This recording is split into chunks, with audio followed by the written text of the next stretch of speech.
আসসালামু আলাইকুম।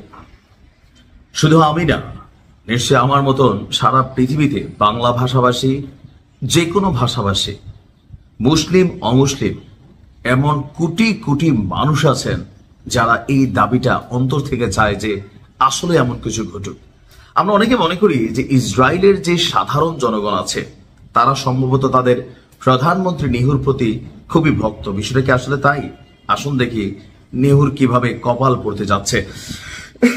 নিজ দেশের জনগণের উপর অনাকাঙ্ক্ষিত যুদ্ধ চাপিয়ে দিয়ে এই যে গেল ৩ বছর ফিলিস্তিন গাজা যুদ্ধ, ফিলিস্তিন লেবানন যুদ্ধ, ইসরায়েল গাজা যুদ্ধ, ইসরায়েল লেবানন যুদ্ধ, ইসরায়েল ইয়েমেন যুদ্ধ, ইসরায়েল ইরাক যুদ্ধ, ইসরায়েল সিরিয়া যুদ্ধ, ইসরায়েল দিন শেষে যে রাজা মৌমাছি আছে ইরানকে যখন হাত দিছে তখন খেলার ছক বদলে গেছে, তাই না? এই মুহূর্তে ইসরায়েলের প্রধানমন্ত্রী নেতানিয়াহু দেশের বাহিরে আন্তর্জাতিক অপরাধ আদালত সহ বেশ কিছু জায়গায় যথেষ্ট ঝামেলা পোহাচ্ছেন। এখন আমরা যারা আছি, বাংলা ভাষায় হয়তো একটা কন্টেন্ট বানাচ্ছি, আপনি শেয়ার করছেন, প্রতিবাদ করছেন, আমাদের এই করা না করায় নেহুর কিচ্ছু যায় আসে না। তবে তার দেশের যে জনগণ, যে ডেমোক্রেসির মাধ্যমে, যে ভোটের মাধ্যমে তাকে ক্ষমতায় বসানো হয়েছে, তার দেশের জনগণ যখন বাইকা যায় তখন কিন্তু বিষয়টা আলাদা।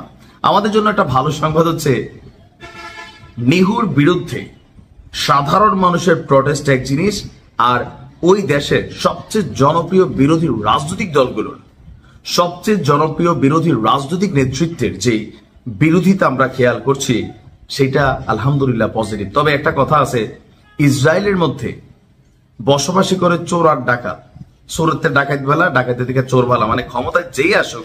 আমেরিকাটা দেখেন না, বাইডেন থাকতে মনে হয়েছে এই রূপটাই খারাপ, ট্রাম্প আসলে ব্যতিক্রম কিছু হবে, নির্বাচনী প্রচারণা এমন ছিল। বাট রিয়েলিটিটা কি? এরা যেই আসে ওই সিস্টেম একটাই। তো ইসরায়েলের ক্ষেত্রে হয়তো বা সেম। তারপরেও আপনি ইতিহাস যদি দেখেন, এর মাঝখানে নেহুর যে ইতিহাস, এটা সবচেয়ে খারাপ। মানে ক্ষমতায় আসলে খালি যুদ্ধ লাগায়। অবশেষে ইসরায়েলের প্রাক্তন প্রধানমন্ত্রী নাফতালি বেনেট, আমি নিজেও নিউজ করছিলাম, এই লোকটা যখন ছিল যুদ্ধ অনেক কম ছিল, সত্যি কথা। এই নাফতালি বেনেট গতকালকে তিনি নেতানিয়াহুর পদত্যাগের দাবি করে বলছে যে তার জনগণকে সাথে নিয়ে তারা রাজপথে নামবে। ইসরায়েলের চ্যানেল 12 এর সঙ্গে সাক্ষাৎকারে তিনি বলছেন, নেতানিয়াহু 20 বছর ধরে ক্ষমতায় আছেন, এটা অনেক বেশি মানসম্মত নয়। ইসরায়েলি সমাজে বিভাজন তৈরি করেছেন তিনি, আর এজন্য তাকে দায় বহন করতে হবে। দর্শক, নাফতালি বেনেট তিনি বেসিক্যালি একজন ডানপন্থী নেতা। 2021 সালে নিয়াহুর সমালোচকদের সঙ্গে যোগ দিয়ে একটি জোট গঠন করেছিলেন। টানা 12 বছর ধরে প্রধানমন্ত্রীর দায়িত্ব পালনের পর নেতানিয়াহুকে উৎখাত করেছিল এই নাফতালি বেনেটের জোটটাই। মানে আমাদের বাংলাদেশে যেমন ধরেন আওয়ামী লীগ এবং বিএনপি, তো ওরকম আর কি। কিন্তু বেনেট এবং বর্তমান বিরোধী দলীয় প্রধান ইয়ার লাপিদের সেই জোট সরকার প্রায় 1 বছর পরে ভেঙে পড়েছিল। উগ্র ডানপন্থী এবং উগ্র অর্থোডক্স ইহুদি দলগুলোর সমর্থনে হঠাৎ নির্বাচনের পর নেহু আবারও প্রধানমন্ত্রী পদ ফিরে পান। রাজনীতিতে কিছুটা সাময়িক বিরতি দিয়েছিলেন, বাট আবারও তিনি ফিরে এসেছেন। এই মুহূর্তে আপনি আমেরিকাও যা করতে পারবে না, মানে ইরান, সেই কাজটাই ইসরায়েলের জনগণ করতে পারবে।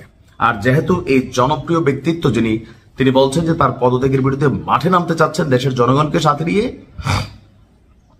এই যে যুদ্ধটার মধ্যে হাজার হাজার মানুষ ঘরবাড়ি ছাড়া হয়েছে। তো এই ঘরবাড়ি ছাড়া হওয়ার কারণে আপনার দেখা গেছে যে জনগণের মধ্যে একটা ক্ষোভ আছে, ইরান ঝাঁঝরা করে ফেলছিল। তো এই জিনিসটাকে তিনি পলিটিক্যালি কাজে লাগাতে চাচ্ছেন, বাট আমাদের জন্য কল্যাণকর। ভালো থাকুন, আসসালামু আলাইকুম।